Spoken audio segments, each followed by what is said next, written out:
Hi hello అందరికీ నమస్కారం. Welcome to our channel. నేను ఆదిత్య. వైఎస్ఆర్సీపీ అధికారంలో ఉన్న టైంలో వైఎస్ఆర్సీపీకి సంబంధించినటువంటి కొంతమంది నేతలు అవ్వచ్చు లేదా ప్రజాప్రతినిధులు అవ్వచ్చు, అలాగే ప్రభుత్వ అధికారంలో ఉన్నటువంటి ఐపీఎస్లు దాదాపుగా ముంబైకి చెందినటువంటి కాదంబరి జైత్వాని అనే హీరోయిన్ ని దాదాపుగా 40 రోజులు ఫామ్ హౌస్ లో ఉంచి చిత్రహింసలకు గురి చేస్తారంటూ ఒక వార్త అయితే కాస్త ఆలస్యంగా వెలుగులోకి వచ్చింది. ఎట్టకేలకు ఈ అంశాన్ని చాలా ప్రభుత్వం సీరియస్ గా తీసుకొని ముంబై హీరోయిన్ ని ఎట్టకేలకు విజయవాడ అయితే తీసుకురావడం జరిగింది. సో మరి ఇప్పుడు ఏపీ ప్రభుత్వం అమ్మాయికి ఎంతవరకు న్యాయం చేస్తుంది, ఈ అంశం రానున్న రోజుల్లో ఎలా ముందుకెళ్లబోతుంది, అలాగే ఈ అంశంలో ఉన్నటువంటి వైఎస్ఆర్సీపీ నేతలు అవ్వచ్చు లేకపోతే ప్రభుత్వ అధికారులు అవ్వచ్చు, ఎవరెవరికి ఈ అంశంలో ఇన్వాల్వ్మెంట్ ఉంది, ఇలాంటి ఎన్నో అంశాల గురించి తెలుసుకునే ప్రయత్నం అయితే చేద్దాం. సో ముంబైకి చెందినటువంటి కాదంబరి జైత్వాని అనే హీరోయిన్ ని వైఎస్ఆర్సీపీ అధికారంలో ఉన్న టైంలో దాదాపుగా 40 రోజులు చిత్రహింసలకు గురి చేశారు. సో వైఎస్ఆర్సీపీకి సంబంధించినటువంటి నేతలే కాకుండా ఇందులో ప్రభుత్వానికి సంబంధించినటువంటి అధికారులు కూడా ఉన్నట్టు మనం ఒక వార్త అయితే వెలుగులోకి వచ్చింది. సో మరి రానున్న రోజుల్లో అసలు ఈ అంశం ఎలా ముందుకెళ్లబోతుంది, అండ్ ఇప్పటికే ఆంజనేయులకి సంబంధించినటువంటి అధికారి ఆంజనేయులకి సంబంధించిన అంశం కూడా బయటకు వచ్చింది. సో ఇదంతా ఆయన చెప్తేనే మేము చేశామంటే ఒక వార్త అయితే బయటకు వచ్చింది. మరి ఈ అమ్మాయికి ప్రభుత్వం ఎంతవరకు న్యాయం చేయబోతుంది అసలు? అదే ఆదిత్య, ఇప్పుడు మనం చూస్తుంటే ఏంటంటే గత ప్రభుత్వ హయాంలో ఎన్ని జరగాలో అన్ని జరిగాయి. అంటే అవినీతిలే కావచ్చు, అక్రమ కట్టడాలే కావచ్చు, ఏవైనా కూడా రోజుకి అంటే ఆ వైసీపీ నేతల గురించి కొన్ని వాళ్ళ పర్సనల్ స్టోరీస్ కూడా బయటకు వచ్చింది, మనం చూసాం. అలాంటి జరుగుతున్న క్రమంలో సడన్ గా తెర మీదకి వచ్చింది ఈ కాదంబరి జైత్వాని. అంటే అసలు తను ఏంటి అని చాలా వరకు ఆ పేరు రాగానే అసలు ఎవరేమో అని చెప్పేసి సెర్చ్ చేసిన పరిస్థితి గూగుల్లో. సో సెర్చ్ చేస్తే తను ఒక డాక్టర్ అని తెలిసింది. అంటే మన దేశంలో మన రాష్ట్రంలో మనం చూస్తున్నాం, అక్కడ కోల్కతాలో డాక్టర్ మీద జరిగిన అఘాయిత్యం ఎలాంటిది చూసాము. అండ్ ఇక్కడ కూడా చూస్తుంటే ఈమెను చంపలేదు అంతే, కానీ హింసలు మాత్రం ఎంతటి హింసలు గురి చేశారంటే అంత అది ఆమె చెప్తుంటే మనకి ఎలానో అనిపిస్తుంది. ఈవెన్ తన అంటే అమ్మాయిలకి ప్రాబ్లమ్స్ ఉంటాయి, ఎవ్రీ మంత్ ప్రాబ్లమ్. అలాంటి ఆ టైంలో కూడా ఆమె కొన్ని అడిగితే అవి ఇయ్యలేను, అంటే శానిటరీ ప్యాడ్స్ అడిగినా కూడా ఆమెను ఇవ్వకుండా ఇబ్బంది పెట్టారంటే ఆమె ఎలాంటి సిచ్యువేషన్ ఉందో మనం అర్థం చేసుకోవచ్చు. 40 days అంటే తననే కాకుండా తన అమ్మా నాన్నని, వాళ్ళ ఫాదర్ వచ్చేసి నేవీ మర్చెంట్, వాళ్ళ మమ్మీ వచ్చేసి రిజర్వ్ బ్యాంక్ లో మేనేజర్. ఇంత మంచి ఫ్యామిలీ అంటే అంటే ఎడ్యుకేషనల్ పరంగా కూడా వాళ్ళ ప్రొఫెషన్స్ పరంగా కూడా ఇలాంటి ప్రొఫెషన్స్, ఇంత మంచి బ్యాక్గ్రౌండ్ ఉన్న తనకే ఇలాంటి పరిస్థితి అంటే కామన్ మ్యాన్ అంటే నార్మల్ అమ్మాయి పరిస్థితి ఆ రాష్ట్రంలో ఎట్లా ఉంటుందో ఒకసారి ఊహించుకోండి. అండ్ ఇక్కడ మనం ప్రౌడ్ గా మాట్లాడుకోవాల్సిన ఒక అంశం ఏదైనా ఉంది అంటే, ఇప్పుడు మీరు చెప్పారు అమ్మాయికి పర్సనల్ ప్రాబ్లం ఉన్నా కూడా శానిటైజర్ ప్యాడ్స్ ఇవ్వలేని పరిస్థితులు వాళ్ళు క్రియేట్ చేశారని చెప్పారు.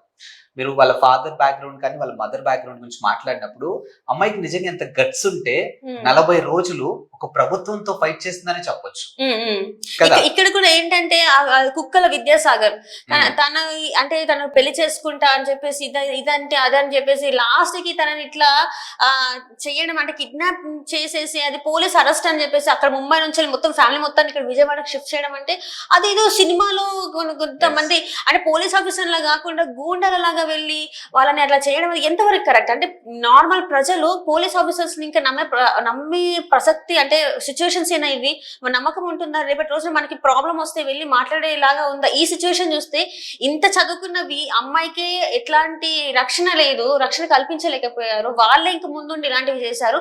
మా లాంటి పరిస్థితి ఏంటి అని చెప్పేసి ఒక ప్రశ్న అయితే వాళ్ళలో వస్తుంది కదా. సో ఇదే టైంలో ఇంకొక అంశం ఏంటంటే ఇక్కడ చూస్తున్నట్టయితే ఇక్కడ మనకి చూడొచ్చు, మాజీ ఇంటెలిజెన్స్ బాస్ పిఎస్ఆర్ ఆంజనేయులు చెప్తేనే ఇదంతా చేశామని బయట పెట్టారు. ఇక్కడ ఇంటెలిజెన్స్ విభాగానికి హెడ్ అయిన ఆంజనేయులు గారే మాకు చెప్పారు, మేము చేసామంటే ఇంకా మనం ఎవరిని నమ్మాలి?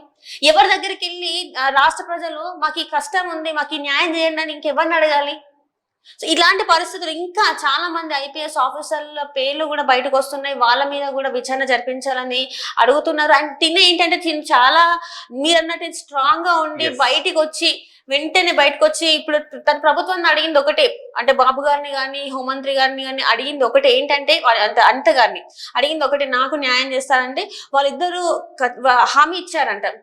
ఆన్లైన్ లో మీరు కేసు అయితే ఫైల్ చేయండి, ఫైల్ చేస్తే మేము యాక్షన్స్ తీసుకుంటామని చెప్పేసి. సో యాక్షన్స్ అంటే చంద్రబాబు నాయుడు గారు అంటే రాష్ట్ర ముఖ్యమంత్రి ఇన్వాల్వ్ అయ్యారంటే ఆ కేసు పరిస్థితి ఎలా ఉందో ఒక్కసారి ఆలోచించండి. 40 రోజులు కనీసం లేడీ కానిస్టేబుల్ లేకుండా ఆమెని అంత గురి చేశారంటే ఇంకా మన రాష్ట్రం ఇక్కడ అసలు ఈ ముందడుగు వేస్తూ అంటారా? అండ్ మీరు ఇందాక చెప్పినట్టు ఒక గూండాల మాదిరిగా వెళ్ళి అమ్మాయిని ముంబై నుంచి ఇక్కడ వరకు తీసుకొచ్చారు అని అంటే ఏదో ఒక కరుడు కట్టిన టెర్రరిస్ట్ ని ఏ విధంగా అయితే తీసుకొస్తారో ఆ విధంగా విమానాల్లో వెళ్ళి అమ్మాయిని తీసుకొచ్చినప్పుడు అమ్మాయితో పాటు వాళ్ళ మదర్ ని తీసుకొని వాళ్ళ ఫాదర్ ని తీసుకొని అంటే లైక్ ఒక పోలీస్ మీరు అన్నట్టు ఒక లేడీ కానిస్టేబుల్ కూడా లేకుండా ఇద్దరు ఆడవాళ్ళని అక్కడ నుంచి ఇక్కడి వరకు తీసుకురావడానికి ఇక్కడ మనకి ఇంకో మన చట్టాల ప్రకారం అయితే ఈవినింగ్ అయితే నైట్ టైం ఆడపిల్లల్ని పోలీస్ స్టేషన్ లో ఉంచకూడదు, ఆడవాళ్ళని అసలు పోలీస్ స్టేషన్ లో ఉంచకూడదు, లేడీ కానిస్టేబుల్ కంపల్సరీ ఉండాలి. కానీ ఆమె చెప్తున్నటువంటి ఒక్కొక్క మాట వింటుంటే నిజంగా ఎక్కడున్నాము అన్న ఒక క్వశ్చన్ మనలో మనం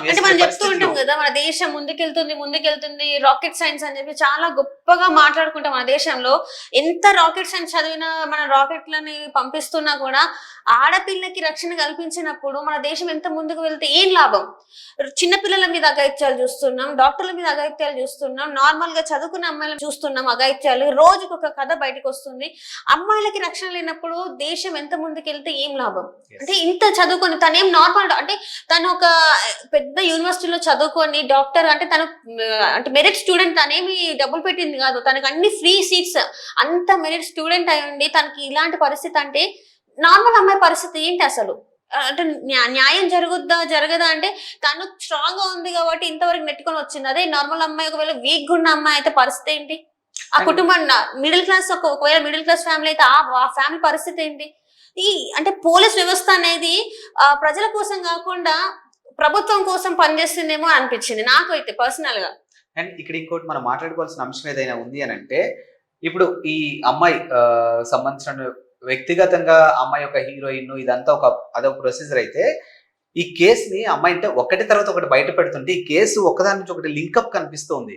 చూస్తే తెలుగు స్టేట్ లో ఉన్నటువంటి అధికారులతో పాటు మహారాష్ట్రకు సంబంధించినటువంటి అధికారులు కూడా దీంట్లో లింకప్ అయి ఉన్నట్టుగా చాలా స్పష్టంగా అర్థమవుతుంది. ఎందుకంటే జిందాల్ కంపెనీకి సంబంధించిన ఒక పర్సన్ కూడా తన మీద అసభ్యంగా మాట్లాడాడంటూ కేసు కూడా ఫైల్ చేసినట్టు అమ్మాయి కేసు పెట్టినట్టు తెలుస్తుంది. సో ఆ కేసుని ఇక్కడున్నటువంటి కుక్కల ఎవరైతే విద్యాసాగర్, సో వీళ్ళకి లింకప్ చేసి 2 స్టేట్లు అమ్మాయితో ఇది చేసినట్టు. ఇప్పుడు ఇక్కడ నుంచి ఇక్కడ సరే తను జగ్గేపేటలో ఏదో స్థలం గురించి తను మాట్లాడడం జరిగింది, తన భూమిని తన ఫోర్జరీ చేసి సంతకం చేసింది అంటే ఏమంటారు డాక్యుమెంట్స్ కూడా ఫేక్ డాక్యుమెంట్స్ క్రియేట్ చేసింది అన్నప్పుడు అక్కడ ఒకవేళ అరెస్ట్ చేయాలన్నా కూడా ఒక ప్రాసెస్ అంటే జరుగుతుంది. ఇవాళ ఇచ్చేసి ఇవాళ అరెస్ట్ చేయడం అనేది ఎక్కడ జరగదు కదా, ఇదేం సినిమా కాదు కదా, దానికి ఒక ప్రాసెస్ ఉంటుంది, దానికి ఒక టైం లిమిట్ అనేది ఉంటుంది. వెంటనే వచ్చేసి అసలు అక్కడ పోలీసులు లేకుండా ఆంధ్ర పోలీసులు అరెస్ట్ చేశారంట తనని ఆ టైంలో.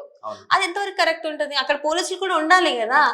ఇదంతా కూడా ముందే వీళ్ళు ప్లాన్డ్ గా చేసుకుంది, ప్రీ ప్లాన్డ్ థింగ్. అది ఇదేమి అన్ఫార్చునేట్ గా జరిగిన విషయం అయితే కాదని అనిపిస్తుంది. ఎందుకంటే వీళ్ళు ముందే పక్కడబందీగా ప్లాన్ చేసుకొని తనని ఎట్లయినా ఇరికించాలని చెప్పి చేసిందే అని అనిపిస్తుంది. మరి నీకెలా అనిపిస్తుంది? అంటే ఇక్కడ మన బాధాకరమైన అంశం ఏదైనా ఉంది అని అంటే, బాధ్యత గల పోలీస్ డిపార్ట్మెంట్ లో ఉండి అది కూడా ఐపీఎస్ స్థానంలో ఉన్న వాళ్ళు ఇందులో ఇన్వాల్వ్మెంట్ ఉంది అని అంటే, నిజంగా మీరు అన్నట్టు ఇంకా ఆడపిల్లకి ఎక్కడ రక్షణ ఉంది, మేము వెళ్ళి ఎవరికి చెప్పుకోవాలి ఇంకా అనే సందర్భాలు. దానికి బెస్ట్ ఎగ్జాంపుల్ అంటే ఇప్పుడు ఈ రోజు కాదంబరి జైత్వానికి సంబంధించిన అంశమేమో అనిపిస్తుంది. ఇప్పుడు ఏంటంటే ఇప్పుడు ఐపీఎస్ ఆఫీసర్లు చేయించిన వాళ్ళు ఎవరు అయితే ఉన్నారో వాళ్ళైతే బాగానే ఉన్నారు, కానీ చేసిన వాళ్ళు ఇప్పుడు మాత్రం ఇబ్బందుల్లో పడ్డారు, వాళ్ళ పరిస్థితి ఇప్పుడు ప్రశ్నార్థకమే అని చెప్పేసి వాళ్ళలో వాళ్ళే అండ్ ఇలా ఈ ఐపీఎస్ చేయడం కూడా తప్పే అని వాళ్ళలో వాళ్ళు చర్చించుకుంటున్నారంట. మరి చూడాలి ఎంతమంది ఐపీఎస్ ఆఫీసర్ల పేర్లు వస్తాయో ఈ కాదంబరి కేసులో, అసలు ఎవరెవరికి ఎలాంటి శిక్షలు పడే అవకాశం ఉంది, దీని వెనకాల మరి రాజకీయ నాయకులు ఉన్నారా ఇంకెవరు ఉన్నారా అనేది అయితే ఇంకొన్ని రోజులలో తేలుతుంది. సో చూద్దాం మరి ఏం జరుగుతుంది కాదంబరి జైత్వాని కేసులో అనేది. So thank you so much.